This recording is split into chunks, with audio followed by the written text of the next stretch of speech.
All right, good morning. And I'm gonna just put my little flower right here by my whirlwind. Um, all right, so yesterday was a full day, and we are here Saturday morning, and we're gonna begin again with meditating without meditating, just so we have one consistent thing to begin with and one consistent thing to end with. So begin by, well, if you're laying down, it's always just good, I think, just to feel your feet. So wiggle your toes really, and feel your legs. If you've got your feet on the ground, just to feel the ground. Take a deep breath in, release the thoughts that might be in there just by saying, I release them, and go to the empty spaces. So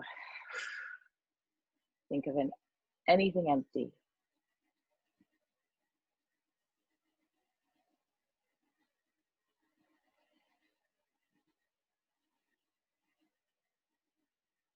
Think of another empty thing.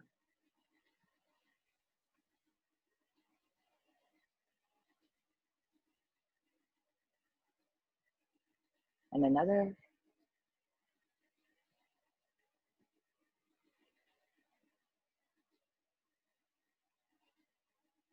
And another.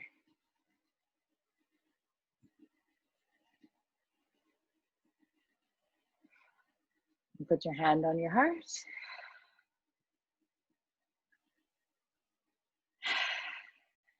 We can begin.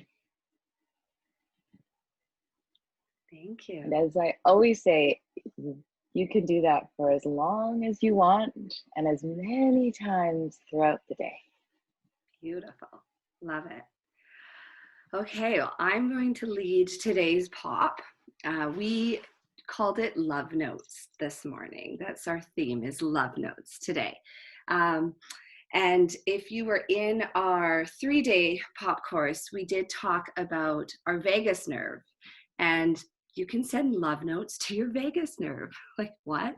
So your vagus nerve, for those of you who've never heard of it, is the longest nerve in our bodies, and it connects to all our vital organs. Okay, and it is in control of our parasympathetic nervous system, which is our rest and digest system.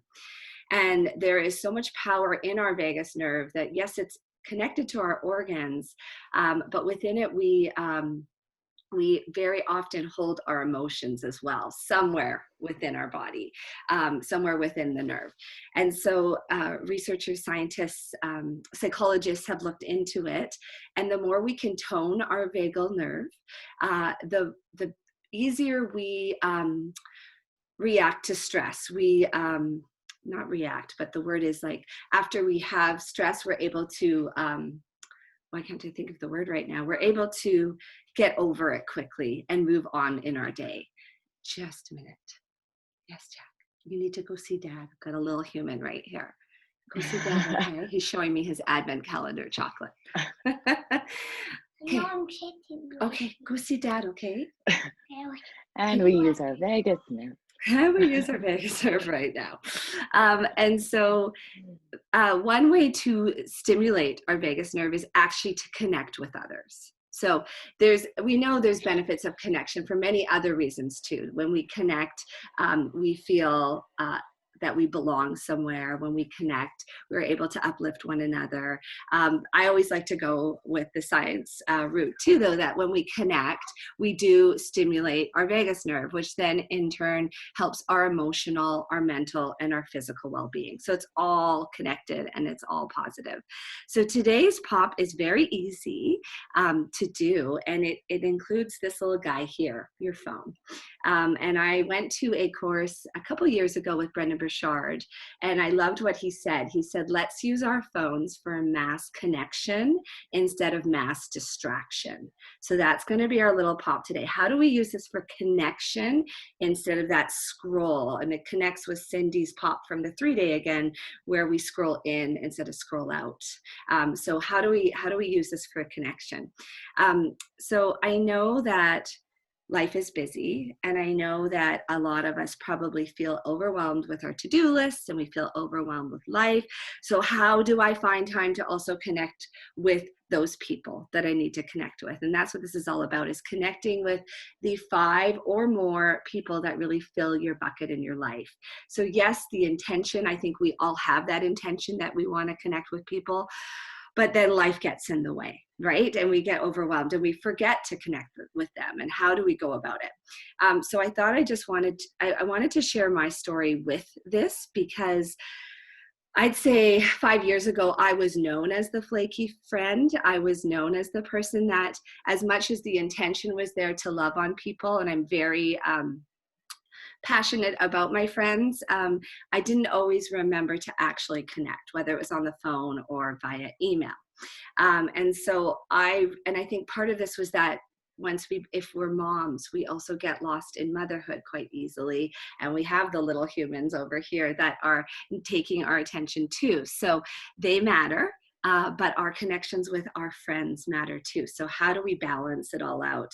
I got so lost in motherhood for a couple years that yes, I was being known as the flaky friend, even though I think that it was just, there was a difference in how I wanted to communicate with my friends and how certain friends wanted to communicate. And so I think step one is figuring out, how do you want to connect with people? Is it Facebook Messenger? Is it Instagram? Is it a phone call? Is it a text? Or is it an email? Because I know there's more than 5. That's a lot of places where we can connect with people. And so as powerful as all these tools are, they're also overwhelming. Are you checking all those places all the time? Probably not. So choosing 1 or 2 of them and knowing that for yourself, but then also communicating that to your friends. This is how I want to connect with you.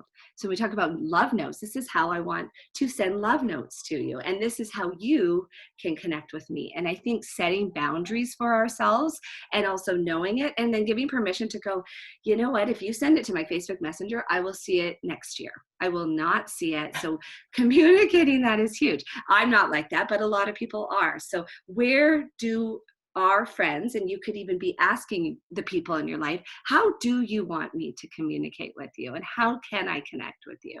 So I think that's really, really important, because then it no longer creates the, oh, well, I texted her and she didn't text me back. Well, maybe texting's not the way your friend wants to communicate, and maybe that text gets lost in here. And I like Glennon Doyle from Untamed, my goodness, if you haven't read that book, read it.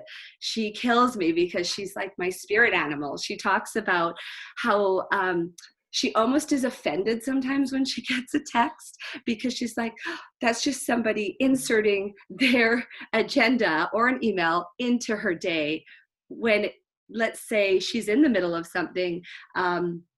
She's not ready to receive that text. So keep in mind that some people, and all of us actually, when we send a text, we're sending it at a time that is good for us. That doesn't necessarily mean when my little love note connects with Cindy that it's a good time for Cindy. So that if I don't hear back from Cindy, it has nothing to do with me, right? My intention as I send a love note to Cindy is just to do that, to say I'm thinking of you, to connect with her, to send it out to the universe that she's one of my humans. And if I don't hear back from her, that's okay, because it most likely means that it was not a good time for her. And I may hear from her today or tomorrow or the next day or in a week. And if it's been a week, I often will send another little love note back. Now, Cindy and I talk more often than that, but I do have a friend who is feeling, I think she's down in the thick of this, and in the pandemic, she's really lost herself. And it was 2 weeks that went by, so I sent another little love note, and I'll talk about what a love note is and different ways you can do this. And she kind of just apologized after 2 weeks, just, I'm so sorry. I'm such a bad friend. I was like, no, sorry. I was inserting myself in your life when it was not a good time for you. But I know that my little love note got there. I know that it got to you, and that's all it needed to do. So just keeping that in mind, that as we send these things, that the intention behind it is to connect, but not to take it personally if we don't necessarily hear back from that human. It may even be that you need to have that conversation with that person. What is the best way for us to connect? They might want to have a phone call. They might want to have a face-to-face on, social media platforms. You can FaceTime on Instagram, WhatsApp, Facebook, if you prefer that, but it takes more time, right? You have to actually schedule it in. So one quote as well, this is from Jim Rohn. He is a self-help guru. He says, "You are the average of the 5 people you spend the most time with." I prefer to say you are the energy of the 5 people you surround yourself with. You might not see them, but I think one of those people is yourself. So when you say the 5 people you surround yourself with, I think one of those people needs to be you. What energy are you giving out, and what energy are you giving into yourself? So keeping that in mind, thinking about, and this is what I would like to encourage you to do today, is to write down the people that truly fill your bucket. The people that truly, when I say fill your bucket, that is, there's a little kid book that's fantastic called How Full Is Your Bucket? And it is so beautiful to read to your children, but it's applicable to all of us. And the idea is that we all have a little invisible bucket above our heads. And as we go through the day, our bucket is either filled up with actions from others and ourselves, or it's emptied. So this bucket is all different levels, and that we also want to be in tune with looking at somebody else and trying to think, I wonder how full their bucket is, and how could I fill their bucket? So today, thinking about, really, you could sit and journal the way Cindy taught last night, and don't overthink it. You don't need a prompt, just journal. Like, start relationships, having that concept in your head of relationships in the bucket. You could draw a bucket if you like to draw, and coming up with the relationships that truly do feed your soul and that really fill your bucket. And you might only come up with 2, and that's then 1. And that's fantastic, because that person is still filling your bucket. I do this often. I did it more when I was going through some turmoil with friends, and years ago. And the list changed from every 6 months until now. I feel pretty solid in my list, and it stayed the same for a while. But writing a list down, I like to make things pretty. So I did it on sunflower paper with pens. If you're more of a list human, you could just list your people however you want, or a sticky note, but I encourage you to visibly have it somewhere in your home. I put these on my mirror. So where I got ready in the morning, there was my list. And having that visible list in front of me reminded me to connect with those people. It reminded me also, and made me feel warm and fuzzy, that I had those people. Even if right now, especially during COVID, we're not seeing them, that pretty little sunflower list, oh, look at all these people in my life that fill my bucket. Another way that you can remember is to put a little reminder in your phone. So like Cindy has mentioned before, if you go into your alarm and you click label, you can change it from the word alarm to whatever you want. So you might just write the word connect, and every day a little pop-up comes up at a time that maybe you're not quite as busy, 10 a.m. or late at night, wherever you feel you might have that time. And that little connect button reminds you to reach out to somebody on your list. And it doesn't have to be a phone call. So these are some examples of love notes that you can send. Gifts, GIF, gifts. Cindy's like, make sure people don't think you mean send them gifts, like actual physical presents.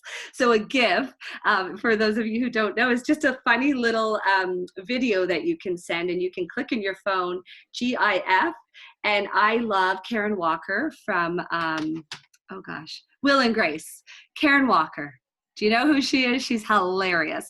So I'll send my girlfriends a GIF of Karen Walker, or I'll search Bad Moms and I'll send a friend a GIF of that. And it's just a way to also create laughter. Laughter also increases our vagal tone. So there's back to the science and the vagus nerve and our mental and emotional health. But you're also increasing your girlfriend's vagal tone. So you're doing her a favor as well. So GIFs are great. An emoji. just literally sending someone a heart or a sunflower or whatever it is. This does not need to take up a lot of your time. It could be a text. It could be, I love quotes. You could be finding a quote. You could take a silly selfie of yourself and send it to your friend. But it's becoming more intentional in using our phone again for mass connection instead of distraction. So taking that minute, instead of scrolling, you could, if you get to a friend's, make sure you comment on it, or take it out of Facebook and personally text them and say, oh, I saw that you, whatever. Just take that extra second to connect. And it's really, really powerful. But it's easy to get lost in our day.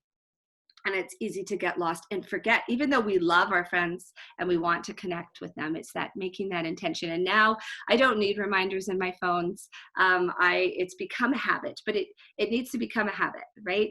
All these things we need to practice and practice and practice. So those little alarms in your phone could help, or they could stress you out more. So it's a trial and error. Maybe that connect, oh God, now I got to remember, and where's my list, and how do I do it? So make it work for yourself. This is not meant to add stress. It's meant to help connect you back with your humans. So that is your pop for the day. Thank you. Yeah. I'd said that we have 3 nervous systems: our mind, our heart, and our gut. Those are our 3 nervous systems that are running through us all the time with all of our energy. Mind, heart, gut. But we actually now have a 4th nervous system, which is attached to us all the time. This is our phone, which is attached to our hand. It has become our 4th nervous system. And it is very intentional. This is our 4th nervous system. And it's right there. It's in a complete nervous system attached to our hand. And that nervous system actually makes us nervous. And so when you realize that, if you do not use it with intention, it can make you extremely nervous, like my heater. But it actually, if you use it with the right intention, it's a very powerful and useful and amazing system. But it can make people overthink. It can make people very nervous. But you need that nervous system. It's a powerful and amazing tool as well. But we no longer just have these 3: mind, heart, gut. We have a 4th. So to use it in a way that can help you to connect in the right way. Mm-hmm. And turning off those notifications you don't need. You don't need to know, like my husband with Sports Center. We don't need an update on the score in football. It not only is affecting his nervous system, it's affecting the kids and I, because we're hearing the ding nonstop. Too many notifications. Well, thank you. Okay. It's a simple little thing, but can create real joy with those that are really, really close to you. Mm-hmm. Mm-hmm. So shall we end with our last little thing? Or Steph, do you have anything to add or ask? No. Okay, you're good. So yesterday I made us be ridiculous and do a proper brain dance. And I did that on purpose so that you could see all the different types of movements. If you joined me in PIO yesterday, which was day 1 of POP, we did do some cat-cow. Okay, and that is what, like when we did our brain dance yesterday in POP, we wiggled our tail and our head, which felt very silly, but cat-cow is a core distal move as well. So I thought, rather than dancing today, we're going to do just one type of movement from brain dance. And for those of you who maybe haven't watched the call from yesterday, brain dance was created with research to do specific types of movements to connect our 2 hemispheres, our 2 brains together, help them start talking to each other. Brain dance can increase creativity, it can increase your energy, and it helps you feel ready for the day. So all we're going to do today is actually an example of a cross-lateral movement. Cross-lateral just means like a diagonal across your body. Like yesterday we touched different points on our body, but today we're actually just going to use our eyes. So if you can this be good for children too? Yes, all of this was actually created to be used in schools, and brain dance is used in schools. And so I was trained in it as an elementary school teacher. But it works for adults too, because looking at brain dance. It's all the developmental things we needed to do as babies, but we may not have done all of them enough to get those brain connections going. Yeah. I like it. So we're just going to sit up. And I think I shared this in the pop group in a video. We're going to tilt our head to one side. And then we're going to take our finger and look at it. And we're going to track it up to the corner. And we're going to keep our eyes up on a diagonal, but drop our hand.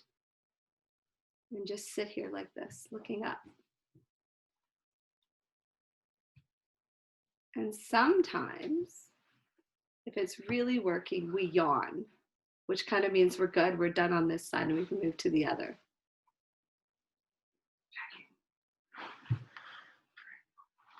I am not yawning, so let's go center again.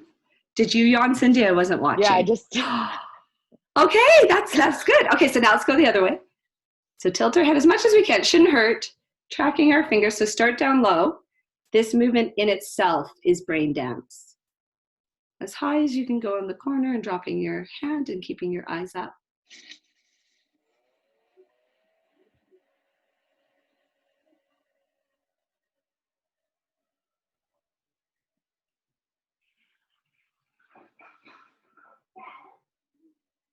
And then coming back to center whenever you're ready. I didn't yawn either way, either time. Did you yawn? I didn't yawn, but that feels, wow. And, I was looking into yawning because I was like, how? Because the point of this is that you should yawn, and it's kind of your cue that it worked really, like it's time to move to the other side. And yawning, the history of yawning, I actually found super fascinating. That yawning, they say, is a cooling system for our bodies. So by yawning, it cools our brain, it cools our body. So any of these activities can also be considered a way to calm our body, to sort of reset our body. So we're gonna end there. So hopefully you can go off and connect, make your list today of your humans that really fill your bucket. Make it, put it up in front of you, and find ways to connect with people today. I'll be on at noon for Pio, and Cindy will be on at 7 for an intuition talk tonight. So thanks for joining us, guys.